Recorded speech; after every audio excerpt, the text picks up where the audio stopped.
বন্ধুসকল শুভ সন্ধ্যা আপোনালোকে চাহ খালেনে আমি চাহ খাবলৈ লৈছিলোহে তেনেকুৱাতে ভাল খবৰ এটা আহিলে ফাৰ্মত গাহৰি এজনী জগিলে আপোনালোকক দেখুৱাইছোঁ পোৱালিকেইটা এয়া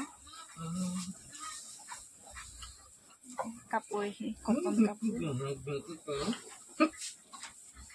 কটন কাপোৰ উলিয়াই দিছোঁ পোৱালিখিনি মুখকেইখন মোহাৰি দিবৰ কাৰণে যাতে তাহাঁতি বিজলুৱাখিনি ঘৰৰ মুখত লাগি নাথাকে এয়া মানুহজন সোমাই লৈছে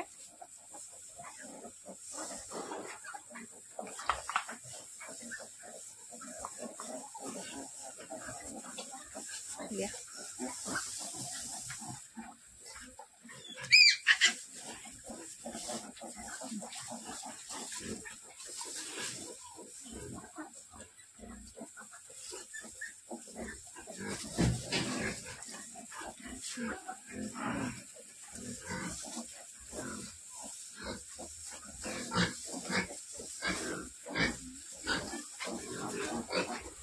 Iya, paling sekali itu.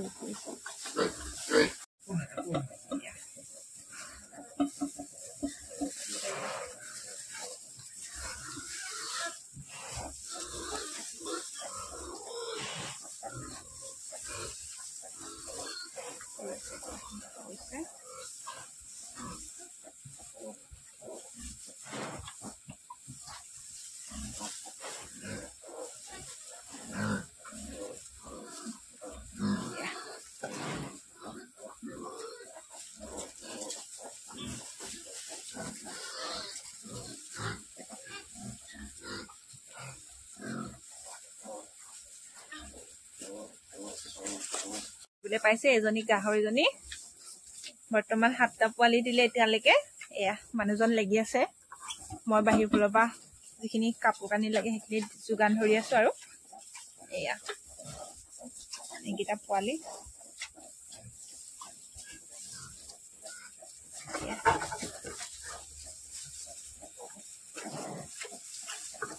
চাই থাকিব ভিডিঅ'বোৰ পাছত আকৌ দেখুৱাম পোৱালিখিনি এয়া 1.5 ঘণ্টা মানৰ পাছত পোৱালিখিনি দি সম্পূৰ্ণ হ'ল আৰু মাকে গাখীৰ খুৱাই আছে জলখন বৰ্তমানলৈকে সৰা নাই ধুনীয়াকৈ সকলোখিনি পাৰ হ'ল টোটেল 12টা পোৱালি দিলে চেউৰি যিহেতু তাই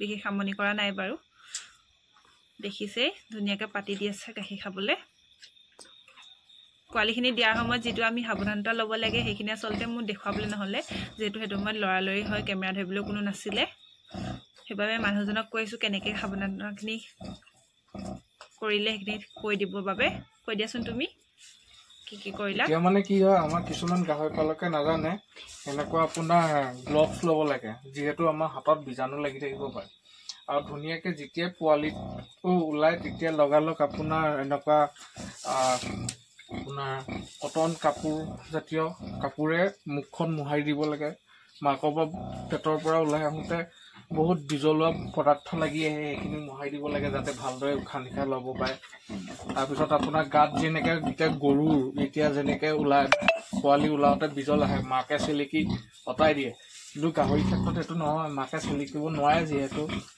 আপোনাৰ সেই কামটো আপুনিয়ে কৰিব লাগিব ধুনীয়াকৈ এতিয়া চব পোৱালিবিলাক চব মই মোহাৰি থৈছোঁ গাত অকণো হেৰি লাগি থকা নাই বিজলুৱা পদাৰ্থ বা তেনেকুৱা যেতিয়া একো লগত নাই আৰু এইটো ৰুম আমি 2 দিন আগৰ পৰাই প্ৰিপেয়াৰ কৰি থৈছোঁ আপোনাৰ পটাছ আৰু তেনেকুৱা ধৰণৰ বেক্টেৰিয়েল আপোনাৰ মৰা হেৰি দৰৱ আমি ব্যৱহাৰ কৰি থৈছোঁ সেইটো আপোনালোকে জগা আপোনালোকে সন্দেহ হোৱা 2 দিনমানৰ আগৰ পৰা আপোনালোকে সেই ৰুমবিলাক চাফ চিকুণ কৰি ৰাখিব আৰু এতিয়া আপোনাৰ পোৱালি প্ৰায় 12টা দিলে এতিয়া জলুহে ওলাইছে কিন্তু সৰি হেকুৱা নাই আমি এতিয়া গোটেই ৰাতিটো ইহঁতক চাই থাকিব লাগিব মাকে যাতে চাকিবলৈ নাপায় আৰু ইয়াৰ 24 ঘণ্টাৰ ভিতৰত কৰিবলগীয়া কাম বহুতখিনিয়ে আছে আপোনাৰ নেগুৰবিলাক ছিঙিবলৈ আমি ব্যৱস্থা কৰিব লাগিব লগতে আমি দাঁত কাটিব লাগিব আৰু কিছুমানে নাজানে যে দাঁত কাটিলে কি হয় আপুনি এতিয়া গাখীৰ খাই আছে গাহৰি পোৱালিবিলাকে যদি আপুনি দাঁত নাকাটে গাহৰি পোৱালিবিলাকক আপোনাৰ চাব পাৰে সৰু পোৱালি 8টা দাঁত আহে আপোনাৰ ওপৰত পাৰিত 4টা আৰু তলৰ পাৰিত 4টা। এই 4টা দাঁত জন্মগতভাৱে জোঙা বা ধাৰ হৈ আহে। সেইকেইটা যদি নাকাটে আপোনাৰ সেই মাকৰ উহাৰত ঘাঁহ লগাব। মাকৰ উহাৰত ঘাঁহ লগাব মানে আপোনাৰ মাকৰ উহাৰত হয় ইনফেকশ্যন হ'ব, নহ'লে ঘাঁহ হ'ব। আৰু ঘাঁহ হোৱাৰ লগে লগে মাকজনীয়ে আপোনাক গাখীৰ খাবলৈ নিদিব। আৰু এটা বস্তু আপোনাক মই দেখাবলৈ এতিয়া নহয় যে, কিন্তু যেতিয়া পোৱালীবিলাকে এনেকৈ চব আপোনালোকে ওপৰা উপৰি কৰে, তেতিয়া ইটো পোৱালীয়ে যেতিয়া খাই থাকিব, সেই খাই থকা পোৱালীটো মুখত কামুৰি দিয়ে, তেনেকৈও আপোনাৰ পোৱালীৰ মুখত ঘাঁহ লাগে। গতিকে সেই বস্তুখিনি আমি চাব লাগিব। আৰু মই আগন্তুক ভিডিঅ'ত দেখুৱাম আপোনাৰ 24 ঘণ্টাৰ ভিতৰত আৰু কি কৰিব লাগে। আৰু আমি পোৱালিখিনি হেৰি কৰি থাকোঁতে আমাৰ সময় নহ'লে, যিহেতু মানুহজনীয়ে মই অকলে কাম কৰি আছোঁ, 2টা মানুহ লাগেই যিহেতু, সেইকাৰণে কৰা নহয়।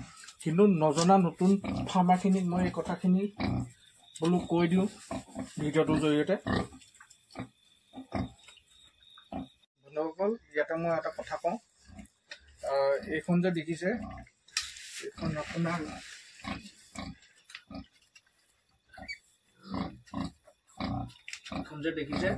এইখন আপোনাৰ গাহৰিৰ স্কিন হয়। কিছুমান মানুহে নাজানে যে গাহৰি আপোনাৰ পেটত আৰু পোৱালি আছেনে নাই। আপোনালোকে চাব, এনেকুৱা এতিয়া মোৰ ক্ষেত্ৰত আপোনাৰ 12টা পোৱালি দিয়াৰ পাছত সেই স্কিনকেইখন ওলাইছে, বা আপোনালোকৰ ক্ষেত্ৰত 2-3টা পোৱালি দিয়াৰ পাছতো এখন স্কিন ওলাব পাৰে। ইয়াত আপোনালোকে দেখিবলৈ পাব কমেও 3খনমান স্কিন একেলগতে ওলাইছে। বেছি আছে, 3-4খনমান স্কিন আছে, মোৰ একেলগত আছে। কিন্তু কিছুমান ক্ষেত্ৰত কি হয়, আপোনালোকৰ 2-3টা বা 4টা পোৱালি দিয়াৰ পাছত এখন স্কিন নোলায়।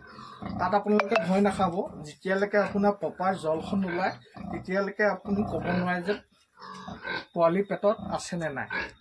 আপুনি জলখন যেতিয়া সম্পূৰ্ণ ওলাব, তেতিয়াহে আপুনি ক'ব পাৰিব যে পেটত পোৱালি নাই। এইটো কথাকে বোলো আপোনালোকৰ লগত শ্বেয়াৰ কৰি দিওঁ। এই দেখিছে,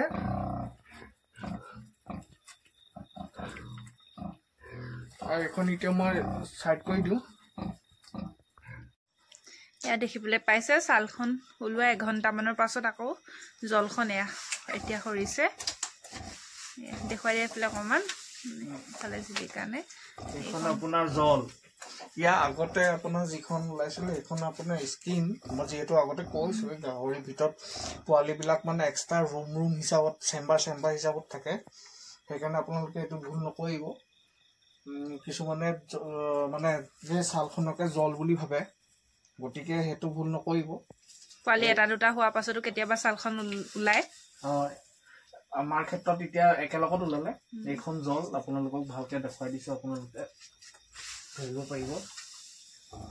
সেইখিনিৰ কাৰণে অলপ দিগদাৰ হৈছে, কিন্তু এইখন আচল জলখন।